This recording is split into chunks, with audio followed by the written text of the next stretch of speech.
it's not about just me skiing deep powder. It's about everyone getting an opportunity to enjoy the mountains for what they have to offer and being mindful of the hazards and making sure that we're all getting back safe.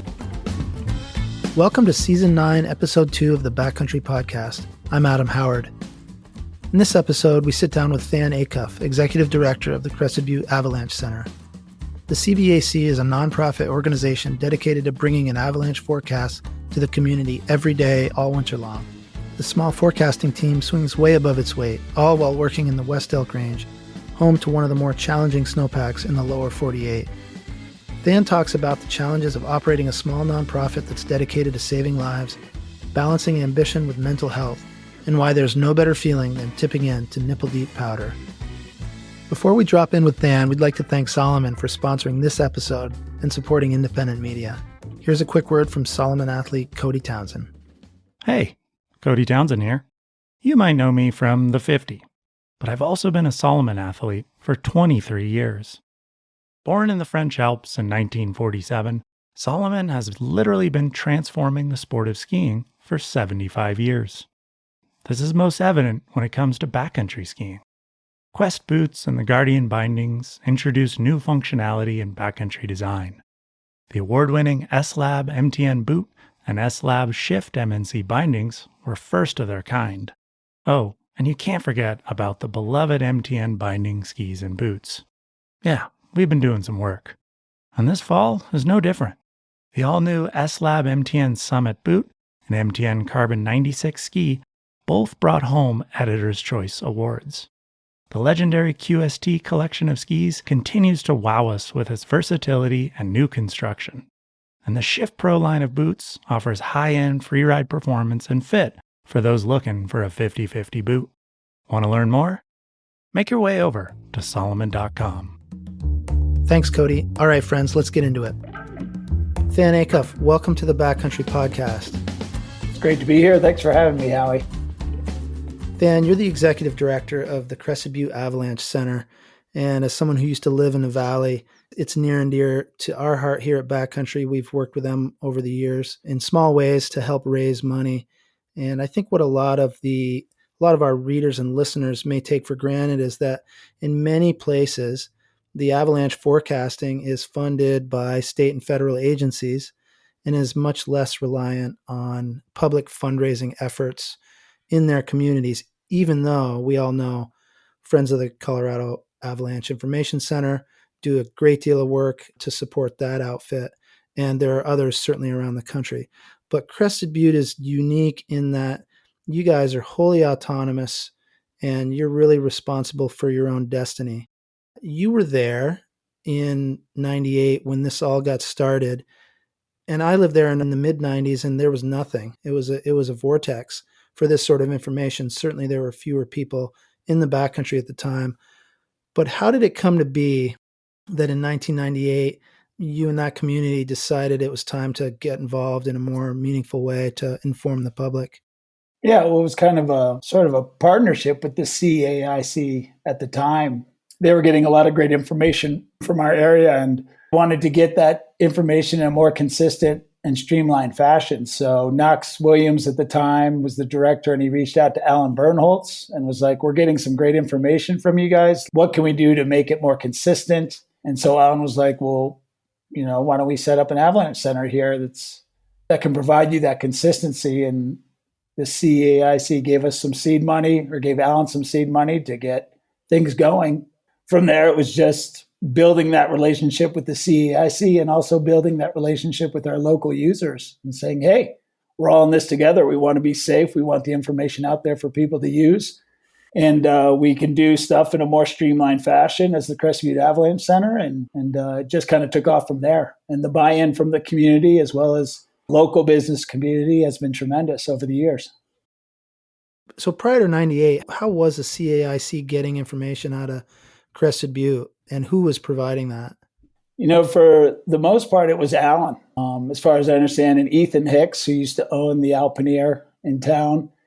Mm-hmm. And, Alan is such an outgoing guy, and he skis with a lot of different people. And so he's getting all kinds of information from a variety of people. And I think he was sharing with the CAIC. and he was following the weather. And back then there was Butte Bagels. I don't know if you remember that, but it was like kind of took the conversations that we would have in Butte Bagels, like, hey, what did you see? Hey, what was good? Hey, see anything scary out there? And turning it into a more formalized and more shareable stream of information, which was, with the end goal of making sure that everyone's getting the right information to make the right decisions. And so we can all meet back at Butte Bagels the next morning to discuss things. Right. So even around that time, if I were getting the avalanche report from the CAIC, I'd be calling the hotline and listening. That was how it was going then. Yep. And some more mature information was coming out of Crested Butte and probably available on the CAIC hotline. Where did it go from there? And how did you guys first really engage with your own community, the folks you weren't seeing at Butte Bagels? I mean, right off the bat, as soon as Alan got it up and running, it just gained momentum. And Alan was just the Pied Piper. He and I think Billy Rankin was involved back then, and Johnny Smith was involved back then, and myself just as sort of in a peripheral way. And, Alan is just so outgoing. He would see people at Butte Bagels, or we'd be at the Talk of the Town that night, and he'd overhear someone saying, it's like, oh, I was out skiing, or I was out riding. And he would approach them. He had no problem with approaching people and be like, oh, what'd you see? I'd love to hear what you saw out there. Not like, was it nipple deep? Was it phenomenal? But more like, what was the snow? Was it moving? What kind of aspect were you skiing? Where were you? What were the dynamics out there? Just to get that, like I said, just that information going. And, to have Alan sort of start things off was tantamount to its success, because he's so outgoing and he's so interested in whether it's, oh yeah, we skied, it was knee deep, it was sick, or someone breaking it down scientifically. He can read and understand all certain facets in every aspect of what he's hearing and translate it to the general public. And people started reading his forecasts and reading Billy Rankin's forecast and Steve Banks' forecast and gaining further knowledge about what was going on. And it just, like I said, it was just sort of a windstorm of just awesome information being exchanged. And we had our own hotline that people could call into, and some of those messages were just off the hook hilarious. There were some irate ones. Why the hell are you giving away all the secrets? To, oh, it was just skiing, bro, and it was sick. Anything like that. It was just phenomenal. And he would always follow up with people, whether they hated us or whether they loved us. He'd always follow up and get more information. So I'm assuming the hate has subsided a little bit. How does it go from, this is 25 years ago, fast forward to today? How are you disseminating information today? So we have Zach Guy as our lead forecaster, and he is somewhat in the same vein of Alan, as he's willing to hear and listen to anyone and anything about the snow and what people are saying. And he loves to engage people. And so we still have the informal conversation overheard at the post office, or whether it's at the bar, or, the random text. And he'll always follow up. Someone will send him a photo like, oh, this just happened. And we allow people to stay, anonymous if they want. We just want the information. And then a lot of it is, since we have we have our own website and all that, people can just input their observations and they can stay anonymous. And we still do get the occasional Facebook hater, the trolls that come on. But even in that respect, like, if it's not Zach, I'll track that person down and be like, hey, what's going on? Like, what's truly your beef with what we're doing? And try to, we want to bring them in the fold. We want them to be, they don't have to support us, so to speak, but if they understand where we're coming from and what the end goal is, hopefully we can build an understanding, because there are people out there that don't submit observations, and it's such a small community. I know they're out there skiing. So I myself will just be like, hey, what did you see out there? If I can just get it, word of mouth, like face to face, I'll take that over nothing at all any day. You moved to Crested Butte in 1992, and you've been skiing there ever since. I was there in 92 as well, and people weren't even using avalanche transceivers. It's one of the most dangerous snowpacks in the lower 48. So it's changed a lot. There's certainly a lot more users. When I was there, and certainly early on, and still today, you needed a sled really to get to the goods. How much of your observations are coming from sledders that are part of this? Because obviously they're a big part of the equation. They are a big part of the equation. And that's been our goal for the last 5-10 years, to try to engage the snowmobile community and the timber sled community, because they're seeing stuff, they're getting out even further, faster. And we're making small inroads into that. We have a relationship with the local snowmobile club, Snow Trackers, and we host a trailhead day with them up at Kevlar, and try to reach out to as many people as we can in the motorized community, because we value the information and what they're seeing out there just as much as we do from, some pit digging snow scientist. It all matters. It's all incredibly important. On our forecast team of our 3 forecasters, they're extremely proficient, and is an exceptional snowmobile rider. And so he's able to go out with snowmobilers, and, there's a certain amount of, I don't know if it's acceptance is the right word, but it's just like, holy smokes, like here's one of the CBAC forecasters, and he absolutely rips on a snowmobile. Like, they're not just all about skiers, they're all about everyone. So, it's a tough road, but we're doing as best we can to continue to include the motorized community, because it's a growing number.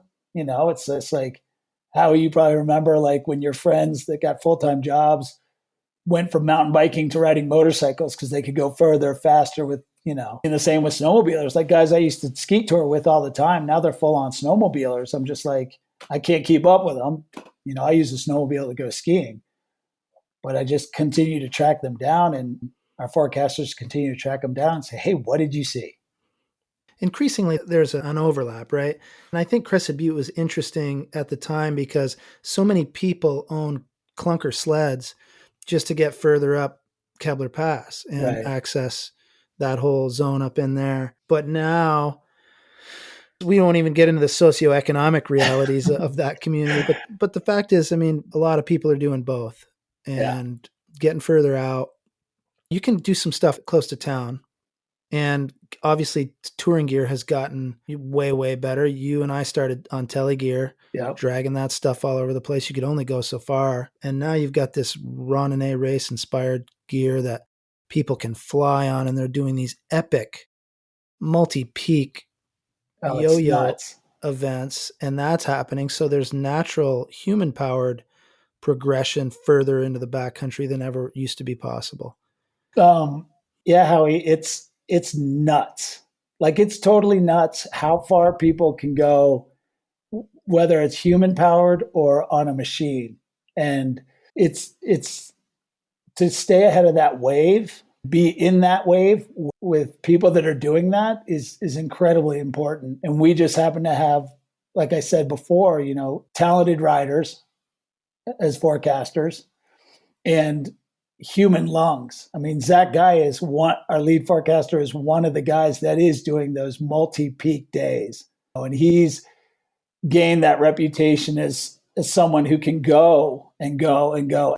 Evan Ross and Eric Murrow, our other 2 forecasters, they can just keep going, and they can keep up with the Joneses, as it were. And it's so important because, like you said, it's, people are going further and further and further, and they need to get a forecast for those areas. And so Evan Ross can knock off a whole bunch of terrain on his snowmobile and get the information needed, for example, say prior to a weekend, okay, a storm rolled through and we know everyone's getting out in the mountains, from, the turbo sledders to the diehard telemark skier to the rando guys that want to go ski Owen Ruby Purple in a day.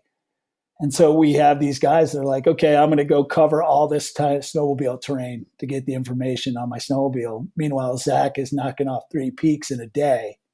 So he's just like, oh, someone's going to go to East Beckwith for sure this weekend, and I got to get up there and get the information. So we're just so fortunate to have those kinds of forecasters. And I don't think it's necessarily unique. I mean, I'm sure every forecast center in the nation, has that kind of talent, or at least close to it.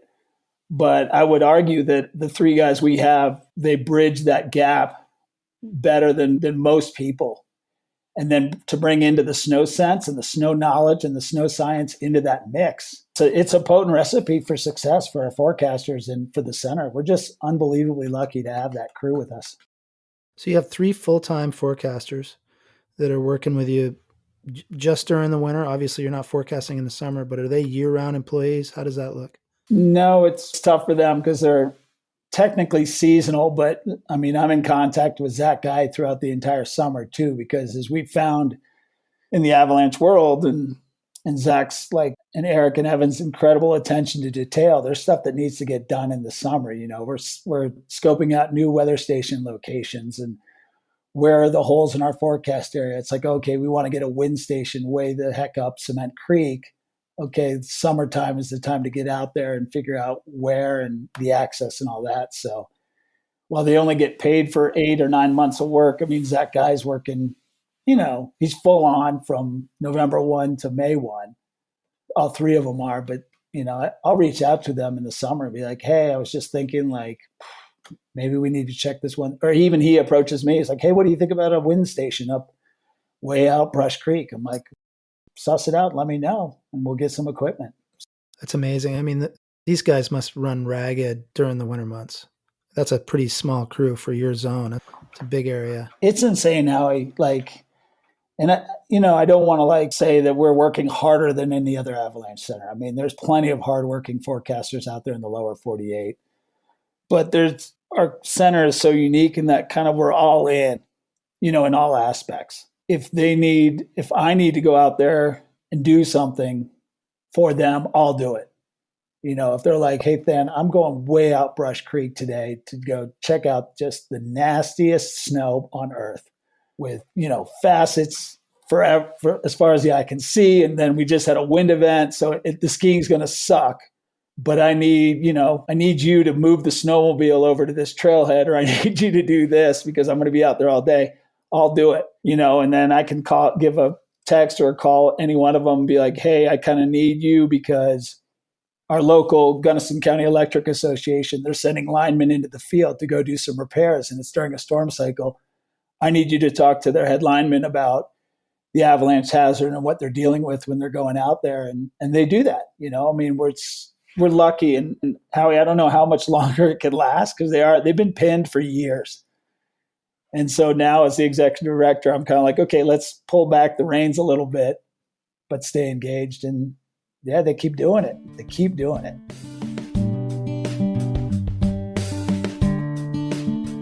So I think as someone who's been involved in a lot of nonprofits, a lot of this work, the real challenge is sustainability, especially the smaller you are.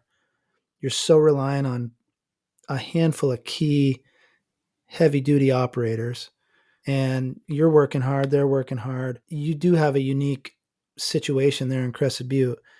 What is the future looking like to you? How long? Is it a question of like, how long can I sustain a small organization like this without getting rolled up into the CAIC? And I'm not suggesting that's a possibility, but this is tough work. Small nonprofit organizations are a bear. Yeah. And then you add to it, you're in the business of saving lives. It's tough. What are some of your chief challenges and how do you keep it going? I sort of alluded to it earlier. It's just making sure with the staff that we're reaching the goals we want to do each and every year. We want to reach, which is, you know, putting out a very, very good forecast every single day of the week through the winter months. And then on the back end, I'm just watching kind of their momentum and their energy and managing that accordingly. Like these guys are such passionate winter recreationalists, I'll call them, sort of as a umbrella name. You know, Zach Guy might just put in 4 forecast days and 4 field days, you know, double up on some of those. And his day off, he's still going to go and ski some massive tour with his buddies. And so I just sort of keep an eye on that, be like, hey, like, make sure you're monitoring your personal health. Make sure you're monitoring your mental health because we've got a lot going on. And it never fails that there's at least once a winter where it's massive storm cycle. Everyone's jonesing to get in the mountains, i.e. the public. The trailer has a flat tire, van won't start, and there's massive shoveling to do. And that's when we start leaning on interns. And then we have our whole other little outreach program and getting everyone on board. And that's been part of the success recently is like everyone's all in. And so I just try to keep an eye on that and making sure that we're not taking on more as we move forward. Zach Guy has all these ideas from when he worked up in Montana, and he was the director of the Flathead Avalanche Center. And he's just like, oh, it would be great if we did this. Oh, and this is the latest trend up in Canada. Can we incorporate that into our website? And oh, let's do this. And it's just sort of tapering that. It's like, yes, we can. Let's table that one thing and just sort of help him prioritize stuff instead of just like the shotgun blast of everything all at once. Right. I can identify with that. I think we all can. Yeah. What were some of your chief challenges during COVID? Crested Butte was like ground zero for COVID in the ski world, and or one of them. How did you guys get through that? I mean, you guys, like a lot of us, were just shutting it down. But what were you doing during that first spring of COVID, and then how did you carry it forward into the next year? Yeah, so that was like March 14th or something, right? When everything hit the fan. And it was just a matter of, we don't have a home office, so to speak. I mean, we did at the time, but most forecasters are working from their homes. So getting the forecast out wasn't difficult. Knowing that people were going to look to the mountains for that solace and for that sort of like release, that was the big thing. It's like, okay, how do we have to stay open? Because the conversation was coming up in the Avalanche Center world. Like, do we shut it down because are we promoting people to get into the backcountry and maybe stress our emergency services? If you have an avalanche accident, you're pulling maybe people away from their COVID jobs to tend to an avalanche accident, to do a rescue. And that was a big topic of conversation. And for us, it was just like, we got to keep doing what we do because people are going out there and we want them to be safe. And the biggest concern, for me as an executive director and as a small nonprofit, it's like, oh my gosh, okay, how is this going to affect, like, we can't do our big avalanche awareness night fundraiser the next fall or the next winter. How is this going to affect the business community? Because they're huge supporters. And if they're not open, they're not making money, and if they're not making money, the town's not collecting sales tax, and there's another potential funding source. And Howie, I think you probably heard, like, where you are and everyone across the nation, it's like the nonprofits, just people really stepped up to help out nonprofits financially. And we were able to do our awareness night virtually. And it was, I'd call it an 80% success. It was a little glitchy, but it was also kind of hokey. And yeah, we just keep on keeping on and trying, because I think it also provided some sort of normalcy. And that was a big part of, for me, for the community. It's like, let's keep the Avalanche Center going and robust. And if we have to dip into reserves, we dip into reserves because this provides some normalcy for people and the community. Let's talk about this upcoming winter. We always hear La Nina, El Nino. And I remember writing a story about El Nino and La Nina like in 1997 and doing like a North American forecast. I was at Powder Magazine at the time and I got so much grief and it was so wrong.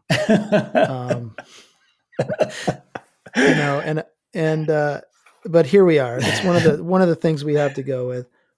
What does it mean to Crested Butte, this La Nina that's coming? And I mean, last year was a La Nina too, right? Yeah. So what does it mean for your area? What are you thinking? How's the winter looking for you guys? Who the hell knows, Howie? Okay. Fair enough. Next. Yeah.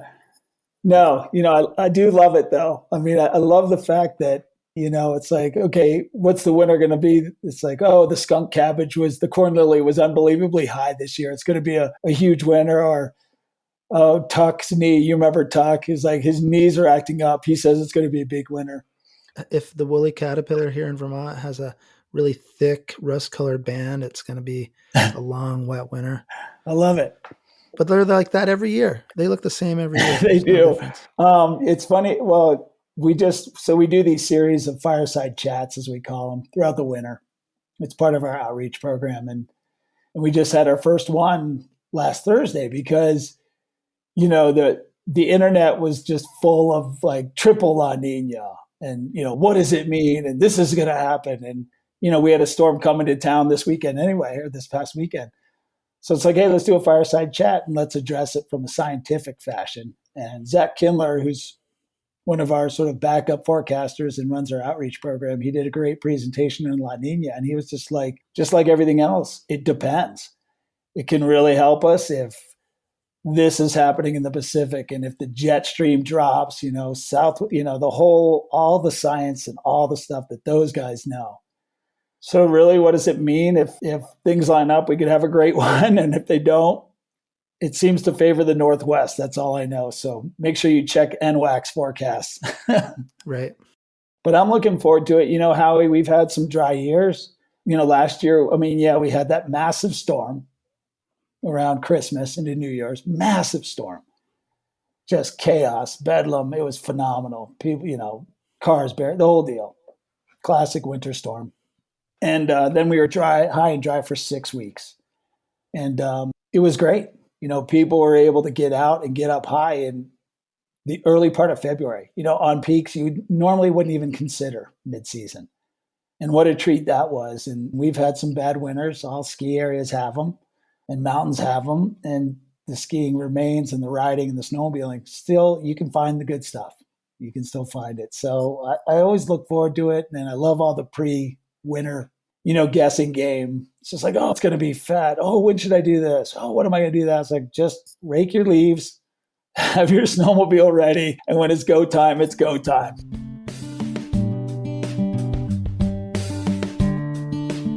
So you're in another season right now that's probably taken up all your energy, and that's soccer. You're a high school boys soccer coach in Crested Butte, and you guys just today learned that you're the 5th seed going into the playoffs, which start this weekend. Good luck as one soccer coach to another. I know how that is. It's super exciting. There's nothing more consuming, it seems. Maybe Avalanche forecasting work, actually. But when you got a bunch of teenage boys chomping at the bit and you're trying to corral them and move them all in one direction, it's pretty amazing. But the question is, we talk about heuristics a lot in the backcountry decision-making, right? Group dynamics, group decision-making. And I wonder what kind of takeaways do you take into the backcountry with your friends? Do you tell other people about that you get from those high school boys and how they work together to make decisions or don't? Or are there any parallels? Yeah. There's definitely parallels. There's no question how the all-consuming thought right now amongst the kids, and it has been all season long because they won the state title last year, and I got a group of seniors. They've all just been hyperactive about defending the title, a repeat title. Actually, it would be a 3-peat title. And it's funny you asked that, Howie, because at the beginning of the season, I had to talk them off the ledge. It's like, boys, it's not about the 3-peat. It's about how do we build and how do we come together in order to make it even a possibility? What's our end goal and how do we get there in a manner that works? And the same can be said for, storm cycle. It's like, oh, there's a storm cycle and you got 4 guys that are like, oh, I want to go ski nipple-deep. And it's just like, we all want to ski nipple-deep. We all want a state title, but we got to get there first. And how do we make that happen, as a group? And you get kids or you get backcountry partners, you got to talk off the ledge or talk back from the edge of a slope. And I have partners that do that to me too. And I'm just like, it's awesome. It's unbelievably awesome. And coaching high school sports, especially with these boys, allows me to stay young. And then I take away some stuff from what they have, what I learned from them. And it's funny because I talk to Zach Guy and I'm like, okay, just so you guys know, I'm going to talk to you like you're my high school soccer team right now, because there needs to be a little coming together. We need to have a little come together moment. And then, and the best part of it all, Howie, is last year.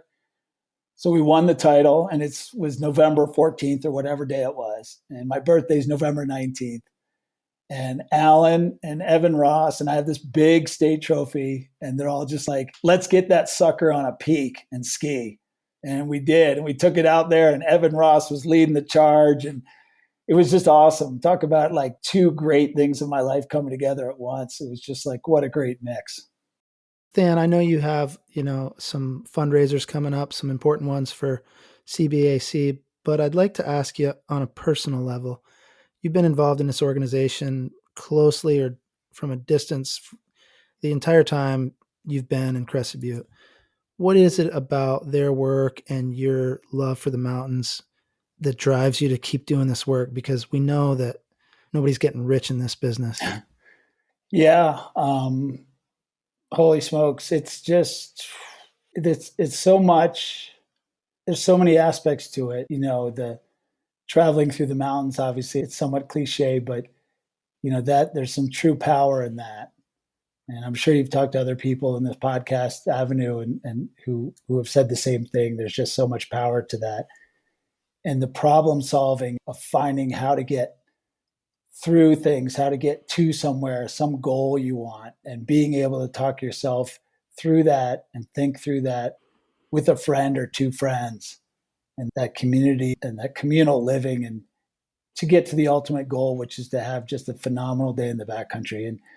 And yeah, there's nothing like tipping in to nipple-deep powder. I mean, there's nothing like tipping in when you're standing up there and you've done all your, the X's and O's, if I could go back to the soccer talk, and you've had the conversation with your two buddies or your buddy, and you're just like, holy smokes, this is going to be phenomenal. And you tip in and you're just like, I don't know if I'm allowed to cuss, but you're just like, fuck yeah. And you get to the end of the day and you're just like, holy smokes. And it's life-changing each and every day you're out there. And years ago, it was just, I was a school bus driver at the school, and there was a teacher there. She was just a wonderful woman, and her husband were part of the backcountry community and skiing powder and loving life. And those are the people, they had lived here longer than I had. And those are the people I was gaining so much energy from. And to feed off that energy was phenomenal. And she passed away in an avalanche, and it was just rocked the entire community. And it was like, how can I share the beauty and just the excitement and the thrill of skiing, whether it's nipple-deep powder or breaker crust or whatever it might be. It's still awesome. But how do I share that and also share the value of preservation and community and safety, and we're all in this together? And that was one major push for me to be like, okay, it's not about just me skiing deep powder. It's about everyone getting an opportunity to enjoy the mountains for what they have to offer, and being mindful of the hazards and making sure that we're all getting back safe. Back then it was like making sure we're all meeting back up at the talk of the town for bourbon night, or we're seeing each other at Butte Bagels in the morning and talking about, that was phenomenal. What does today bring? And this is what I saw out there. And let's make sure that everyone is in tune and paying attention so that we don't have to go through something like that again as a community. And unfortunately, we got hit again 2 years ago with the local icon that perished in an avalanche. And, that was a big part of it. And then the other part is just providing that venue, the Crested Butte Avalanche Center, giving people the tools so that, like, even on the worst of worst days, it's just like, here's an opportunity. If you follow what we're throwing down and if you're paying attention, here's a great way to get that mental floss, just that physical and psychological lift, and share that with everyone, because it's the best thing in the world. That and coaching high school boys soccer are the two best things in the world. Well, my wife and my kid too, but this podcast isn't about family life. And how can I help share that energy and share that knowledge that I don't necessarily have, but I know the people that do, and how do I bring their knowledge to the community to share in this ultimate goal of a healthy and happy, and especially now with all this mental health stress, getting people out there and bringing that back to the community and sharing. Amen. Tell us how we can help CBAC continue your mission, that mission, into the future. From an ED perspective, write fat checks. How about a button we can push? Yeah, cbavalanchecenter.org. There's a donate button. Go on up there. First of all, read our forecast. First and foremost, read the forecast. See what we have to offer. And if you like what we do, go to that donate button, click on it, and we'll take $5 to $50,000, just like any nonprofit will. Engage in the Crested Butte Avalanche Center, cbavalanchecenter.org. And if you're here in the area, if you're coming to visit, look us up, check out our forecast, tell us what you're seeing out there. And then again, if, our forecasters are unbelievably talented and unbelievably knowledgeable, and we want to keep them. And we've been lucky to be able to keep them. But as we all know, the cost of living continues to rise. And as a nonprofit, we're obviously hamstrung to a certain extent. So just know that when you're donating to the Crested Butte Avalanche Center, you're donating to the greater community, and you're donating to the public safety and allowing people to enjoy what the mountains have to offer in a safe manner. And that's pretty much it. Well, Than, I want to thank you for joining us today.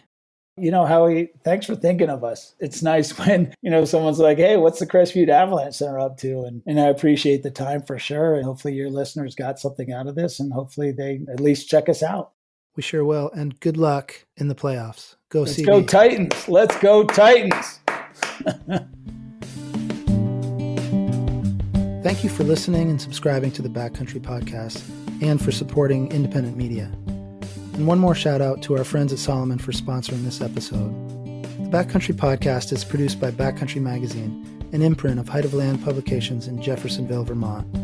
Our small but mighty staff works hard to bring you stories that are beautifully produced, thoughtfully edited, and thoroughly fact-checked.